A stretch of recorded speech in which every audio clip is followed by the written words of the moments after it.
Ask me the questions, Bridgekeeper. I'm not afraid.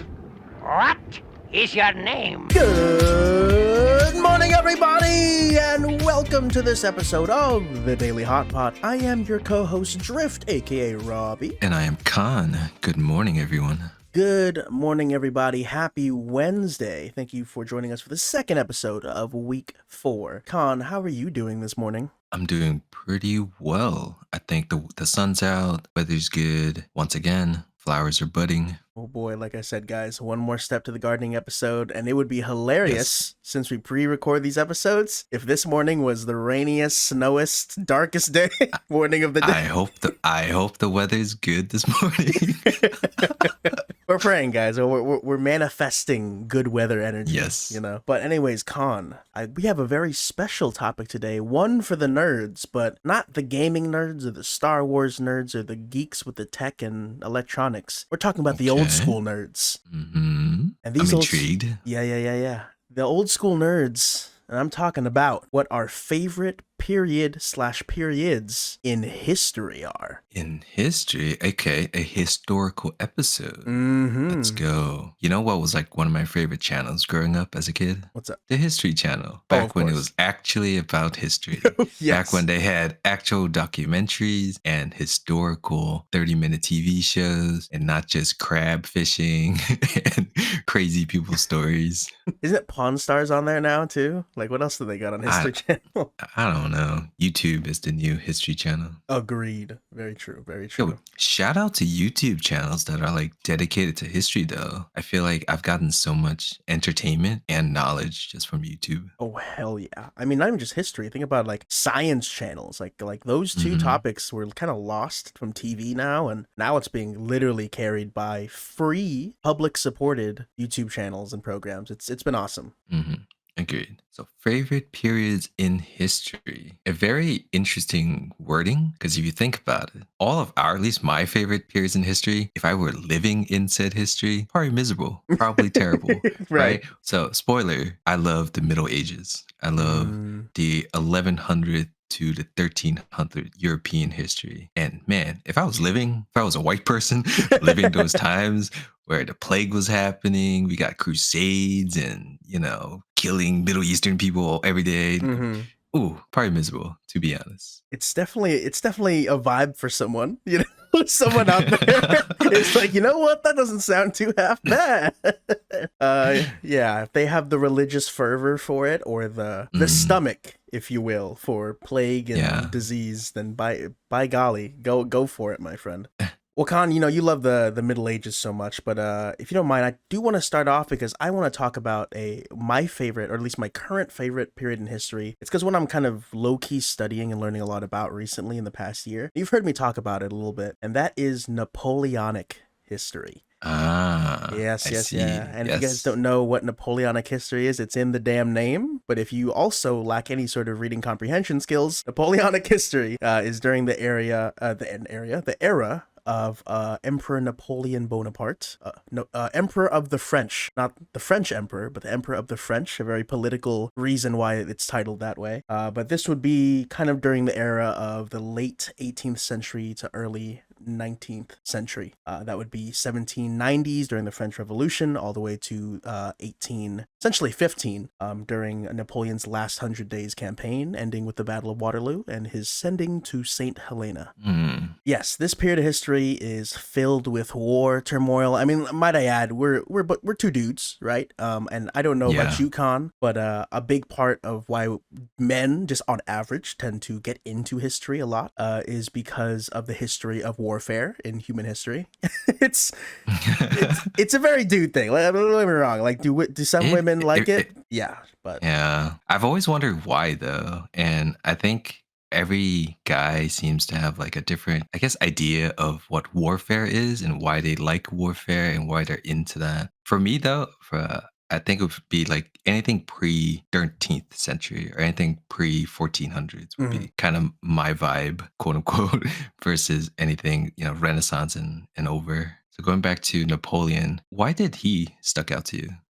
It's so interesting. It's because, Napoleon was always on my radar, and the more I've kind of studied about him, I've been going through, God, I'm forgetting the name of the book is called Napoleon: A Life. I'm forgetting the author now, but it's like probably easily the most famous English written book covering Napoleon's life. I've been listening to the audiobook of that, but it was actually not even particularly Napoleon himself, even though he's the name of the era, and rightfully so, that drew me to it. It was basically the peak of musket and lined infantry warfare, at the heat of it in not central, but Western Europe, just the heat of it all. Now, sure, prior into the colonial times, there was, of course, we're talking about the colonial wars, and of course, talking about like things like the 7 Years' War, but just this moment in history where there's just this one dude, it's, I'm gonna say something, please don't take it weirdly and out of context, but it's like having a central character. Not that it's a protagonist or antagonist, but it's like having a central character to focus on, like World War II with like Hitler. You have like a main bad guy, and it's like it's more compelling as like a quote unquote story to just have this central figure to base a war era around of. Of course, you have scenarios like World War One where the circumstances and the reasons for war are much more nuanced, political, much more circumstantial. But with Napoleonic War, I mean, it's just centered around all of Western Europe being like, you know what, this fucking French guy, he needs to go down. Yeah. And if you don't know, like, the origins of the whole Napoleonic War, I mean, obviously stemming from the French Revolution, and the reason why France was always so under attack by local monarchies like Britain, like Austria, like Spain, Prussia. All these monarchies are seeing a central power like France deposing of their monarchy with Louis the 17th, and basically chopping off his head and Marie Antoinette's head, installing a republic. And if these local monarchies allow France to prosper as a republic, they can't let that happen. They're monarchies. So the people are going to go like, hey, by the way, France has a republic and they're okay without their king. Can we do that too? So they obviously have to squash them. And this rises the political and military career of Napoleon. It's a long, long story, but he maneuvers his way militarily and politically through savvy and strategy and complete coups and making the right friends to then become the eventual first consul of France and the eventual self-proclaimed emperor of the French, which is very specific wording that I mentioned earlier, because if he calls himself the French emperor, or the Emperor of France, like the country France, it then calls back to assuming that his title is a monarchical title, in which he's God-given, a monarchy. But if he says the Emperor of the French, it then changes the wording in such a way that it says he is the emperor by chosen of the people of the France, rather than by God-given righteous, like, glory and title. Very specific wording, but that's why they worded it that way. It's so to continue the republic nature of France, even though he was still, taking over the whole country and ruling it as a single emperor. Propaganda, that's what we call it. Napoleon was a king of propaganda. Yes. He knew the power of it, even early in his career prior to being an emperor. But I don't know, there's just a lot of sick stories about France and the Napoleonic era. I could go on and on about his 26 marshals, which is an eclectic group of his top, generals elevated to the French title. There's a lot. But I just really love it. I started consuming in the past like 5 to 6 months a ton of Napoleonic content, whether it's epic histories, various series, Kings and Generals stuff. I've been watching Sharp's Rifles with Sean Bean. Great series, by the way. Spoiler alert, Sean Bean doesn't die in this one. Fucking crazy, by the way. If you don't know who Sean Bean is. He looks, low key, he was so hot in that movie. Bro, so hot during this whole series. And you know what? Sean Bean is just, Sean Bean's an international treasure, I just say. Yeah. If you guys don't know, just do a quick Google. Man, it's very, very very manly. He's very man. And he also, why I note why he stayed alive is because if you don't know Sean Bean, he tends to die in everything he's in. Everything he's in. But in this one, he didn't die. Yeah. But yeah, I just consume a lot of content. Like I said, I've been listening to some audiobooks. It's just been a really interesting time. And politics is always intermingled in history, and especially warfare. But in this specific scenario, it's just such a unique combination of everything going on and complete change. I mean, it's just crazy. I mean, Napoleon ended the Holy Roman Empire, albeit it wasn't as strong as it used to be. Holy Roman Empire was, as Voltaire said, was not really holy, not really Roman, and also wasn't really an empire. So Yeah, it was on the way out, you know. definitely on the way out already. But yeah. What a story, what a time. I definitely say if you want any material on it and you're not much of a reader or someone who's like a, big history guy that wants to dive deep, please watch Epic History's various series on Napoleon. It's great. If you're someone who just likes to learn from history materials from like movies and TV, watch Sharp's Rifles, watch the Napoleon biopic series with, I'm forgetting that actor's name. I think is it HBO or one of the major networks that made a series on him. Fantastic. But yeah, that's mine for this episode, Khan. That is, I want to cut myself off there, but yeah, wow. I think it's like very interesting that you bring up why people are so fascinated with like a single person or a central figure, either, a good person or rather, quote unquote, a good person or a bad person. And that got me thinking, like maybe naturally with a lot of boys or like growing up, we kind of like look into other men, like growing up and, seeing historical figures either from myth or from actual history, and to kind of like formulate what it means to like grow up as a man, so to speak. And this is like a very old school way of thinking about it, especially growing up in like the early 2000s, like we did, where it's like, okay, we are very fascinated with the idea of what makes a hero, right? And I think for me, that's why I kind of gravitated towards early medieval history, where one of my first like really big, I guess, obsession would be around what is a hero and what are historical heroic figures. And one of the things that stuck with me was like King Arthur. Oh, okay, yeah. King Arthur and his Knights of the Round Table. And as a child, the idea of the virtues of a hero, the virtues of the chivalry of a knight kind of like stuck with me and kind of formulate a lot of what I thought a man should be, or what I thought the values of, quote unquote, a man or a boy growing up and how they treat other people should be. And that's why, like, just us talking about it right now would be probably why I am really into the idea of a perfect knight, right? So like I looked into King Arthur. We have like Richard the Lionheart during the Crusades.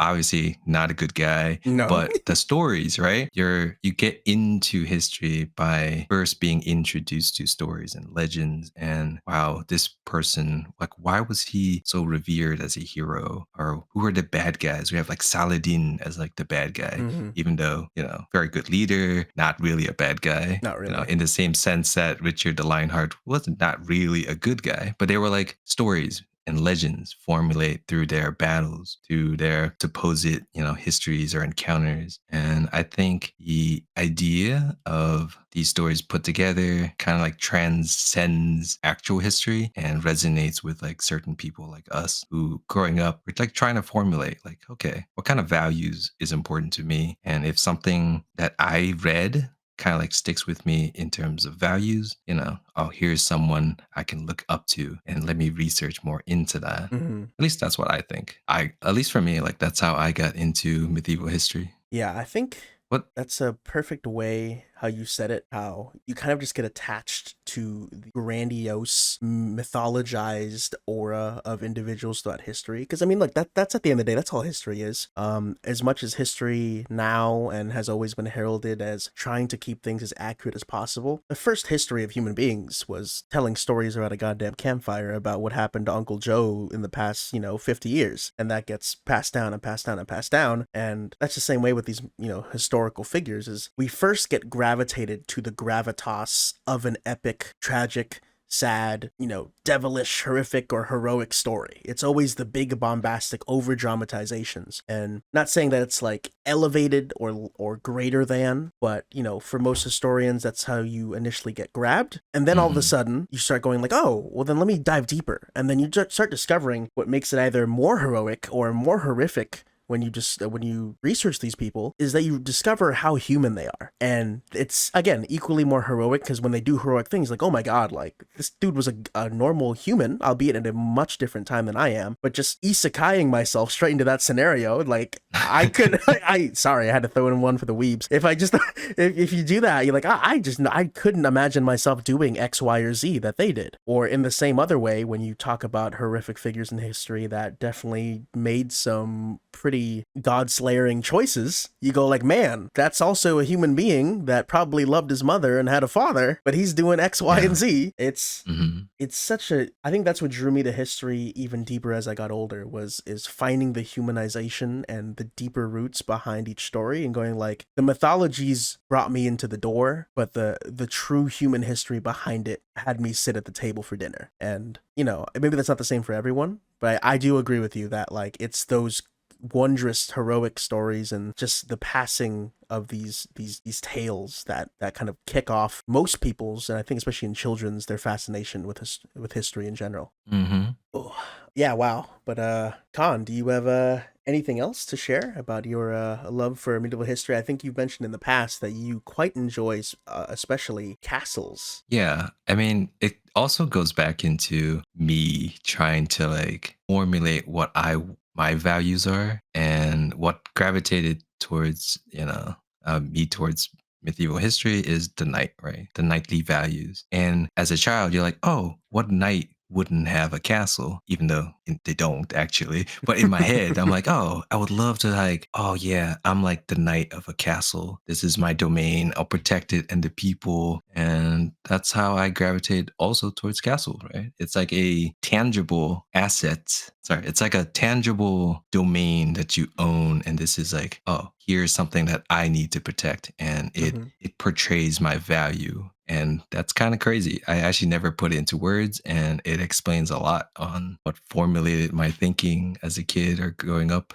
knights, and why I like RPGs too. Just putting myself in their position as, okay, I'm a hero. I will only protect, my people, the townspeople, and I am blabbering. Oh my God, this episode needs to be edited so badly. It's okay. Oh, it's okay. It's okay. Yeah. I was gonna ask you, I don't know if you wanted to answer it. Not that it's, in depth or anything, but I was like, you speak of, always trying to find the values of what makes a perfect knight. Have you ever consolidated for yourself, either you found a character or an actual knight that's real that embodied that, or just a gathering of characteristics that for you embodies the perfect knight in shining armor? Well, a perfect knight is a fictional, unrealistic, and unhistorical a set of values that someone should live their life by. By history standard, knights are like assholes, right? They're literally just, middle managers taxing and gathering tax for their lords in reality. But the idea of a knight to me, I know this wasn't like a great movie, but fuck, what was the movie with Legolas? Kingdom of Heaven? Yeah, so for me, Kingdom of Heaven is the journey of someone. It's a historically based movie, very fictionalized, but it's like a blacksmith that became a knight, right? A supposed perfect knight to protect the people from harm and to uphold the value of what he thinks a perfect knight should be. And if you watch the movie, it's a boring movie because the main character is so boring, right? So if you like implant Captain America into Kingdom of Heaven, that's like kind of like his character. Very boring character, but for me, it resonated into what I think a value of a knight should be. That's a pretty good example. I personally would say that Kingdom of Heaven, I really enjoy that movie, specifically the director's cut. If you watch the theatrical... Oh, that's the only cut. That's the only cut. True. There's actually only one. There's only one. Yeah. If you just watch Kingdom of Heaven, full stop. If you just watch Kingdom of Heaven. Yeah, Orlando Bloom's character, I'm forgetting his character's actual name. That is a pretty quintessential knight. I would have to agree. I would say, yeah, he is a tad boring. You say like dropping Captain America, but with like zero of Chris Evans' actual charisma. Yeah. He's so textbook, he makes you think you're studying while watching. And Hmm. probably not one of the strongest Orlando Bloom performances. Definitely no Pirates of the Caribbean Bloom, but definitely a good film, especially if you're a medieval history nerd or just someone who wants to see big epic cinematography and battles. I mean, that's Ridley Scott at when he's good, not like that Napoleon movie that came out. Oh, so funny that this ties back to also what you were talking about with Napoleon. Ridley Scott, he's trying to do it all, you know? He's trying to appeal to everyone that's like us. Look, the British think they're great because they have boats, okay? If you don't get that reference, that's good because you didn't watch it. But yeah, I think if I did have to pick like a second period in history, I would say yeah, like medieval history definitely. Probably the next man up, if you will, off the bench. If I was making a team, that's definitely it. But no, I think you covered definitely greatly what's so appealing about medieval history on that fantastical scale. And I don't know, there's just you could definitely do some deeper dives into it if any of you guys listening are interested. Like perfect example what Khan was saying, how like we always think knights are lords of the castle. Nope, there are lords of the castle, and he got some knights to do all the dirty work for him. Growing up, I didn't even realize that they were like nobles that, you know, hire knights or have knights in their hosts. For me, the knight was like, that's his castle. He's like the knights to peak, but like, you know, like in history, knights are obviously all their life they train to be a knight and they pass it on accordingly. But at the end of the day, they're kind of like middle managers, not even, right? Yeah, no, I was the same. I also thought knights were lords of the castle, and then you just realize they're nothing but, you know, if they were a higher end knight, they were tied to a lord's family or like had like a minor nobility that had sons that trained to be knights for lords. But at best, at more often than not, it was just some dude who was like. Yeah, essentially a mercenary. So, you know, hey man, that's the interesting and beauty of history. You can dive deeper and find these childhood, I wouldn't say breaking, but kind of revealing things about history that you always had in your head. Or you can just find deeper and more interesting stories. History, I've always believed this, that history has tales and stories that are so crazy that you'd think they're fiction. And sometimes they're almost wilder than the truth. Or rather, sorry, wilder than, you know, fictitious stories that people make. History's really interesting. So if you ever do a deep dive on it, I would definitely say find one that interests you a little bit. I'm sure it's been covered extensively. I'm sure you will find something that interests you. If you just are interested in stories about humanity, stories in general, history is chock full of them because that's the only way we can share them. So yeah, I would actually love if later on we would like have an episode on certain history or certain stories. Like I would love to talk about the Crusades a little bit more. I would love to talk about Romance of the Three Kingdoms. Oh, hell I would yeah. even love to talk about like King Arthur and the various stories around, you know, the King Arthur mythos. Well, guess what, Khan? The beauty of it all is that we run this podcast and we can choose the topics. So we will definitely hit a review on some of these. I too want to share some stories of history. But this was kind of just a starter's intro guide for you folks. So we didn't want to scare you off with something too in depth. But yeah, Khan, do you have anything else to share with the folks at home about your favorite period in history? Yeah, actually, one of the things I wanted to talk about, and maybe we can talk about later on, was like what makes a hero? What is the hero's journey, and why does that, you know, type of story kind of resonate with a lot of people, in particular boys growing up, and how that formulates, you know, their values growing up? Well, yep, that is something we can definitely touch up on in the future because that is a whole extensive dive on Joseph Campbell's theory of the hero's journey. But boy, do we not have the time this morning. Anyways.